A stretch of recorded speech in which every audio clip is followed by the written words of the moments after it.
Hello, people. Hey, listen, I'm doing a video. I've kind of relaxed this weekend with all the bullshit going on. I decided to watch college football yesterday, great UFC fights last night, and NFL football today. This is what I used to do. And what's been happening is YouTube's been pulling me away from my weekends. I have fantasy teams. My team sucked this year because I haven't been concentrating on them. But you know what? I watched a couple shows, okay, and I watched an interview last night that Jimmy Calandra did with Paul Sicilian. I didn't think it was much of an interview. He kind of led him along to the interview. Calandra led this guy on the phone along. He wasn't asking him questions. He was saying, "Tell him about, tell him about, tell him about." That's not really an interview, but he probably should have just let Paul Sicilian do the interview. I think it would have been much better.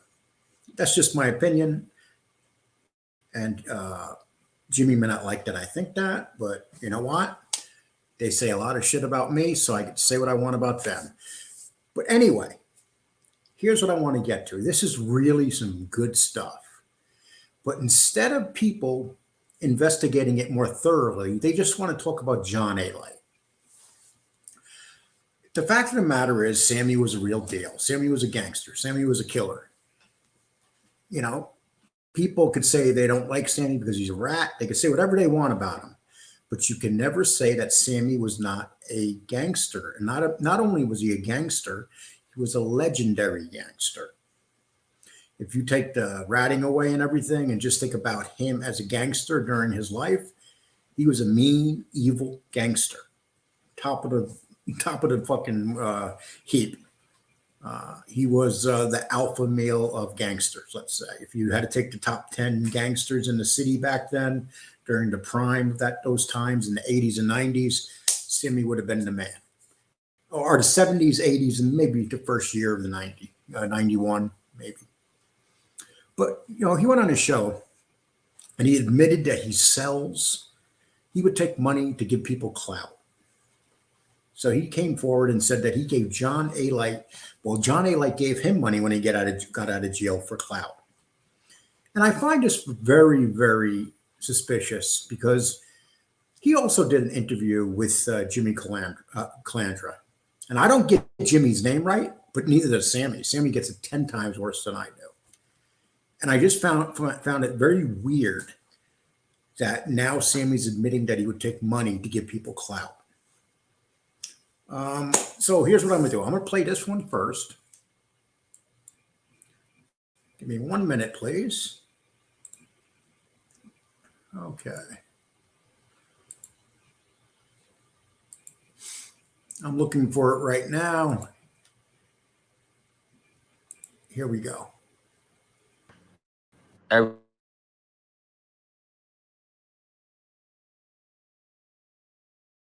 Everybody's well aware that John Alite, I've looked into it. A lot of his tales are just, duck tales, they're lies and things like that. And a lot of people on YouTube know that also, who have done their research. But at one point in time, you made a statement that you knew John Alite and you vouched for him, even though you guys are in two different, generation brackets. As far as involvement with Cosa Nostra, we're also aware that you guys have, similar dealings and as far as management, for this YouTube stuff and multimedia entertainment or whatever the case may be. So, tell us a little bit about that. Why did you say that you knew John Alite and you could vouch for him as being a gangster and all of that stuff? Tell us about that, Sammy. This Alite kid. When I came home and I got out of prison, he threw me a couple of dollars right away. First guy. So I try to reciprocate by saying he's a good guy, he's a tough guy, he's this, he's that. You try to help him with a show and all that bullshit. Then he wanted me to come on and do certain things, and I didn't want to be bothered with that. There's people who are doing some of these platforms who are talking about being in the mafia. They're full of shit. They weren't having nothing. And a lot of them seem to be lying. So you got to disciple which one is good, which one is bad, which one is. So there's a confusion about all of this. So it has two edges to this sword. I don't know. Okay, I wanted you to see that, and I'm going to get that out of there. But so this was brought up on another show last night, but you can't stop there, people. Okay, you just can't stop and say it was John Alite that he did this for. He did it for another person too. And if you watched the interview, it's quite obvious. So our jobs as podcasters is to be fair to everybody. So, okay, we know that John Alite's full of shit. The odds are that John Alite paid Sammy money. But Sammy is a clout maker. He gives people the clout. All you got to do is show up on Sammy. He shouts your name out. He proved that with John Alite. But you know what? He also proved it with Jimmy Calandra. And I'm going to show you something. And people, listen to what Sammy says in this interview. Just so you understand what we're talking about, clout chasing. Guys like me, I can't stand Bull Sicilian. Okay, he can't stand me. That's obvious. And we go at it all the time. I made a video last night. I was going to drop it, but I put it down. I put it into private, and I'll save that video and I will drop it when he opens his mouth again, which he will do. He'll probably do it after I call his buddy out. So that video is just sitting there. You'll see it on Lock Private. And when the time comes, I'll drop that video with a lot of information. But right now, we're working on this. Okay, and I just want to talk about this. So let me bring this up. I'm going to bring this other interview up. It's called Sammy Shakes Down Jimmy Calandra. Okay, so let me get this.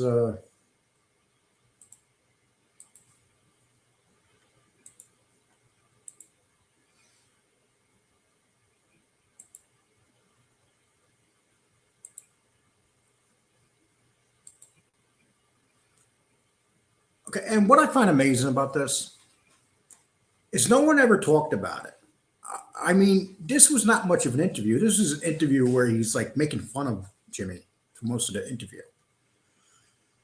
And Jimmy likes to talk about Bath Avenue and stuff. Sammy doesn't even say Bath Avenue boys. He says, he calls them guys. It's obvious that he doesn't even know who Jimmy is at this interview. And Jimmy, you may not like this, but you know what? That's what we are. We are a podcaster. And last night you said that you wanted to see my body on my head on Jabba the Hutt so you can cut it off. So after I show this, you'll really want to cut my head off. But it's the truth. This is truth, people. There's no bullshit about this. And so let me play this.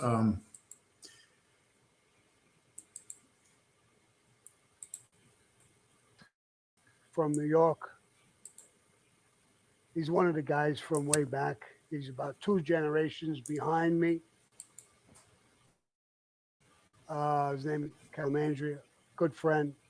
Calamandria. I used to get hell for getting his last name wrong. Calamandria. I mean, Jimmy. He's never heard of Jimmy at all at this point. And he says Calamandria. It sounds like a appetizer you get at an Italian restaurant. People get all of my case because I call him Calandra, or I don't pronounce his last name right. Here you got an Italian man that doesn't even know who this guy is.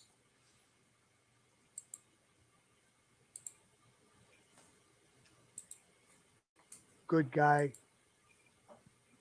He interests me a lot, and I wanted to talk to him. The stories when I was young and I was in the Rampers, and a lot of the stories about the Rampers. You're even going to hear more of them. These guys here were from Bath Avenue. They were called the Bath Beach guys. They weren't called the Bath Beach guys. Very, very similar to the Rampers. that neighborhood, like I told you, was infested with the mafia. And guys, younger guys, when they grew up, they joined gangs and eventually became in the mafia. And Jimmy's no different than that. Now, I think there's some of my experiences that actually come into your life. You at Tally's a couple of times, right? When you were Yes. younger? I used to visit Tally's with Georgie Chico Mhm. on Tuesday nights. I thought that's where I knew you, but I wasn't 100% sure. And I ran into you a couple of times in the neighborhood, stuff like that. You were one of the guys that ran the neighborhood at the time when I was a kid. Well, you said that you bought me a bottle of champagne.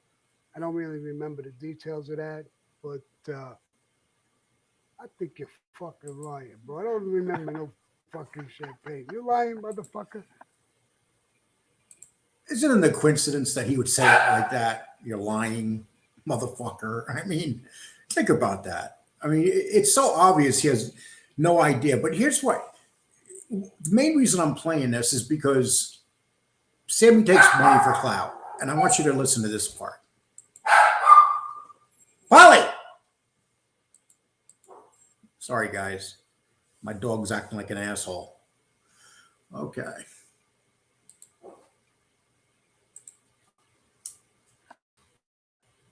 That was 1988. At that time, I think you were meeting Tommy Karate. We were on the corner Yes. on Bay 23rd, me and my friends. Right, We sent you over a bottle of champagne from the boys from Bay 23rd. right, right.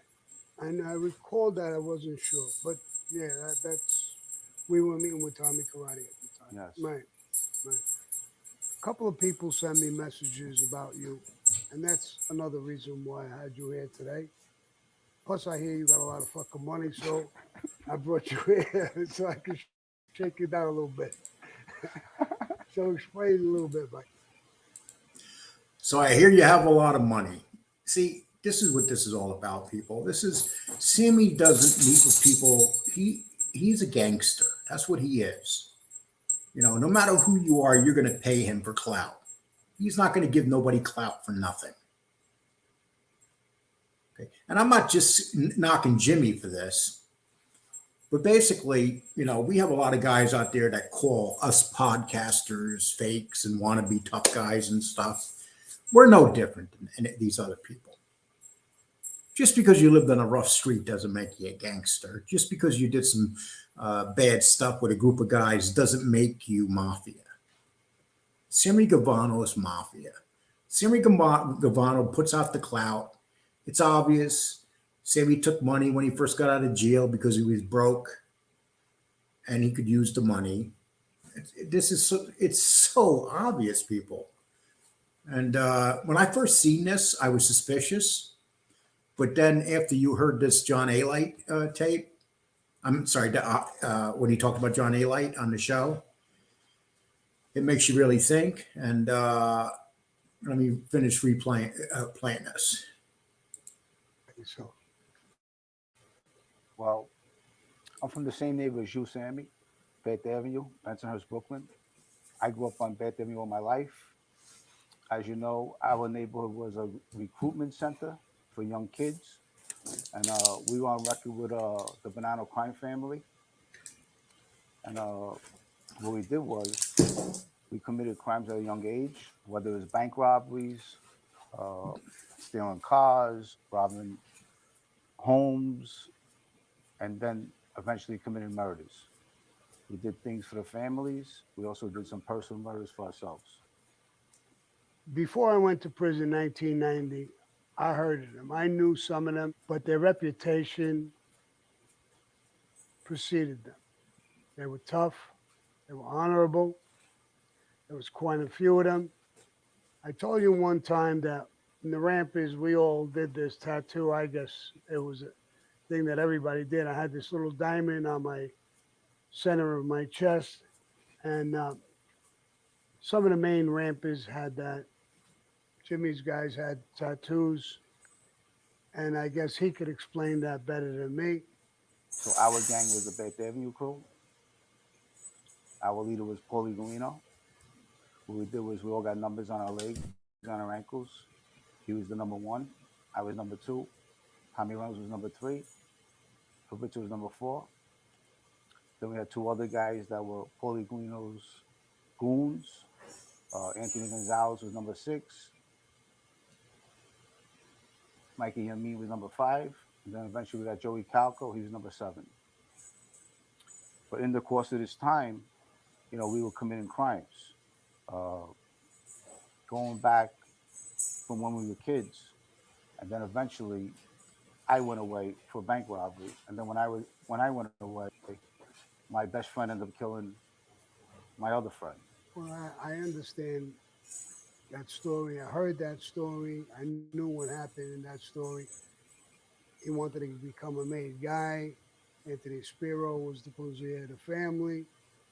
And they had words. He pushed Anthony, roughed him up a little bit in this conversation.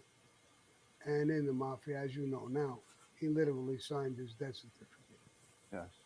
So while you were away, how did it actually occur? Who got orders and what happened? Well, what happened was we were having problems with some kids from the other neighborhoods. And we were in a little trouble. Paulie G wanted to retaliate on these kids. And he went to Anthony Spiro. He wasn't happy with Spiro. He had a conversation with Anthony Spiro. And he ended up pushing him. And that's when he signed his death certificate. And my own friends knocked on his door one day and ended up killing him. Well, it must have been a nightmare then. You were young, you were growing up, you got all these tattoos. It was you guys against the world. I know that feeling. I know I went through the same exact thing. But later on, I got to understand Cosa Nostra, and I'm sure you do now at this point. That's the life. You do something like that, you're destined to go. And he went. It's a shame, and but it splits you up a little bit. And I think that you had made some threats from the prison. You were so fucking mad or so frustrated about this thing that you were threatening your own friends' lives. Well, when I was away, what happened was I went to Lewisburg Penitentiary at the age of 23, and I became good friends with a guy named Manny Madonna, and he was with the Lucchese family. So, Guy? He wasn't a made guy at the time. When he went home, he was made. Mm-hmm. He got straightened out when he got home, and then he ended up becoming a boss quickly. So I told him my problems when I was in Lewisburg, and when I got home, he eventually went with me to Anthony Spiro and Joe Benanti, and they released me to him. And now he's on record with the Lucchese family. So I wanted to get away from my friends. Right. Because eventually, you know, we were going to bunk heads and probably kill each other. Right. Same thing happened to me in the Colombo family. When I went in, I had trouble with Shorty's brother, Ralph Spiro. I actually went to kill him, and that resulted in me being transferred from the Colombo family to the Gambino family. So you have a similar story than me in a way. And that's what really drove me to this meeting, to understand you more. So if you make it out of this fucking meeting, we can still talk about it. My son is over there. A couple of shooters are outside, so be careful what the fuck you say. Well, thank you for inviting me down. I appreciate it. Okay, that was a very interesting Sammy Gravano. When he gives you a story, he just sucks you right in. He has that talent. And look, I'm not saying that Jimmy Calandra wasn't a member of a gang on Bath Avenue, because he was. But in that interview, he also said his best friend shot his other friend. He never called Joey Calco his best friend before, but he did in this one. See, there's so many things that don't make sense. But the one thing that does make sense is the fact that Sammy Gravano admits taking money to give people clout. I can't blame these guys for doing it. But what I'm basically saying is people shouldn't try to make themselves into something more than what they are. And that's the reality. People may not want to hear it. That's just the way it is. You know, you're talking about all these people that right now that have these shows on YouTube. Okay, you got people like me or people like Sicilian that are just guys that came on and we did our shows. Then you got all these other guys that use clout to get shows. And this is what's happened with Alite. I believe that's what happened with Clandra. And Sammy's the man. They go to Sammy. And I think Sammy even has more power than Franzese when it comes to giving you clout, because Sammy was a soldier before he became a captain and then an underboss. And that's where there's a big difference. Listen, I'm making this video right now because I felt like it was just interesting to hear that Sammy's taking money to give people clout. And the fact that he did not know Jimmy's name at all. It's obvious he didn't even know who Jimmy was. But he gave Jimmy clout. And that's what I want to talk about. Some people may not like this video. It's just one of those videos I'm dropping on the weekend.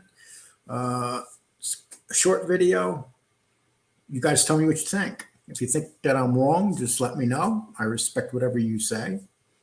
And if you don't like this, I don't like 10 insults that you said to me on your interview last night without saying my name. You know, so sometimes I'm going to say stuff you don't like, and sometimes you're going to say stuff I don't like. That's just part of the game. That's part of the YouTube life. And, you know, this is more gangster shit. We're talking gangster stuff right now. We're talking about Sammy Gravano taking money to give YouTubers clout. The reality is, if I had plenty of money and I can give Sammy, say, $5,000 and he can give me a shout out, that's pretty good. But the fact that you go to stay with him for a couple of days, I can only imagine what that tour cost. But anyway, have a nice one, people. Hope you enjoyed the video.